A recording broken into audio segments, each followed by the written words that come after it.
ঘরের কাজ কখনোই শেষ হয় না, তবুও এই ছোট ছোট কাজগুলোই আমাদের জীবনের অংশ। চলুন শুরু করি আজকের ব্লগ। আসসালামু আলাইকুম, সবাই কেমন আছেন? আশা করি সবাই ভালো আছেন। আলহামদুলিল্লাহ, আমিও ভালো আছি। আজকের ব্লগটা শুরু করলাম সকালের খাওয়া দাওয়া থেকে। আজকে নাস্তায় ছিল সাদামাটা খিচুড়ি। শুধু খিচুড়ি হলেও খেতে কিন্তু দারুণ লেগেছে। কিছুক্ষণ বিশ্রাম নিয়ে দুপুরে রান্না বাড়ার প্রস্তুতি শুরু করলাম। আজকে দুপুরের আয়োজনে ছিল আলু দিয়ে মুরগির গোশত রান্না আর আলু দিয়ে ডিম। আমরা বাঙালি, আমাদের আলু ছাড়া চলেই না। আপনারা কি বলেন? এটা ছিল ব্রয়লার মুরগির গোশত। আমার বাবা তো ব্রয়লার মুরগি কিনতেই চায় না, কিন্তু এখন নাতিদের পাল্লায় পড়ে মাঝে মাঝে কিনতে হচ্ছে, কারণ তারা যে গোস্তের চেয়ে হাড্ডি খেতে পছন্দ করে। মুরগির মাংসগুলো লবণ আর হলুদ দিয়ে কিছুক্ষণ মেখে রেখেছিলাম। এখন গোস্তগুলো তেলে ভেজে নেব। আমার বাবা ব্রয়লার মুরগি পছন্দ করেন না, তাই এগুলো তার জন্য একটু কড়া করে ভেজে রান্না করব। ব্রয়লার মুরগি যেভাবে রান্না করে দিই না কেন, তবুও খায় না, তারপর তাকে একটু রান্না করে দেই, যা এক পিস দুই পিস খাক আর কি।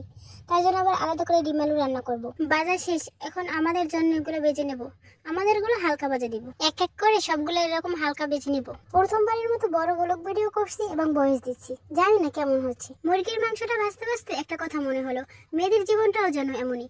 ধৈর্য ধরে প্রতিদিন একটু একটু করে সংসারটাকে গুছিয়ে রাখতে হয়। নিজের কথা না ভেবে সবার ভালো থাকার চেষ্টাই যেন তাদের সবচেয়ে বড় দায়িত্ব। এক সাইড ভাজা হয়ে গেছে, এখন উল্টিয়ে অন্য সাইড ভেজে নেব। ভাজা শেষ, এখন মশলা কষানোর পালা। আজকের রান্নাটা হবে একদম সাধারণ ভাবে, ঘরোয়া স্বাদের রান্না। প্রথমে তেল দিয়ে নিলাম, তারপরে তেলটা গরম হলে তার মধ্যে পেঁয়াজ, রসুন, তেজপাতা, দারচিনি, এলাচ দিয়ে নিলাম। এরপর এগুলো কিছুক্ষণ ভেজে নেব। তারপরে হালকা বাদামি কালার হয়ে গেলে অল্প পানি দেব। পানি না দিলে আবার মশলা দিলে পুড়ে যেতে পারে। তারপর পানি দেওয়ার পর হলুদ, মরিচ, লবণ, আদা, জিরা বাটা দিয়ে কিছুক্ষণ কষিয়ে নেব। মশলাটা ভালোভাবে কষিয়ে নেব, কারণ মশলাটা ভালোভাবে কষানো হলে তরকারির স্বাদটাই দ্বিগুণ বেড়ে যায়। কথায় আছে, মশলা ভালোভাবে কষানো হলে রান্না অর্ধেক সফল। এখন ভাজা মাংসগুলো কষানো মশলার মধ্যে রেখে বাকি মাংসগুলো ভেজে নেব। মাংসটা ভাজা হচ্ছে, এদিকে রাইস কুকারে ভাত বসিয়ে দিয়েছি। ভাজা শেষ, এখন মশলার মধ্যে দিয়ে ভালো মতো মাংসটাকে কষিয়ে নেব, কারণ রান্নার এই ধাপটা বেশি গুরুত্বপূর্ণ। মাংসটা যত ভালো কষানো হবে, রান্নাটা তত বেশি মজাদার হবে। মাংসটা কিছুক্ষণ ঢেকে রেখে দেবো। এদিকে বাবার জন্য বেঁচে রাখা মাংসগুলো রান্না শুরু করে দিয়েছি। এখন আমার ছেলের খাওয়া আর গোসলের জন্য গরম পানি দিয়ে দিলাম, কারণ কলের পানি অনেক ঠান্ডা, তাই হালকা গরম পানি মিশিয়ে নিই। মাংসের মধ্যে এখন আলু দিয়ে কিছুক্ষণ কষিয়ে নিব।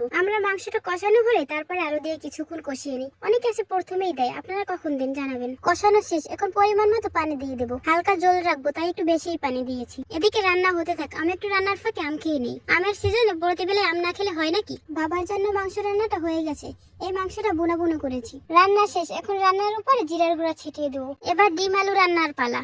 মাশাআল্লাহ, রান্নার কালারটা দেখতে কি সুন্দর হয়েছে। ইনশাআল্লাহ খেতেও খুব মজাদার হবে। এদিকে ডিম আলু রান্নাও শেষ। আজকের মতো দুপুরের সব রান্না শেষ, আলহামদুলিল্লাহ। বিকেলের নাস্তা হিসেবে বোন বানিয়েছিল বিস্কি। চাল ভেজে তারপরে বিস্কি রান্না করা হয়, আমরা এটাকে বিস্কি বলি। আপনারা কি বলেন?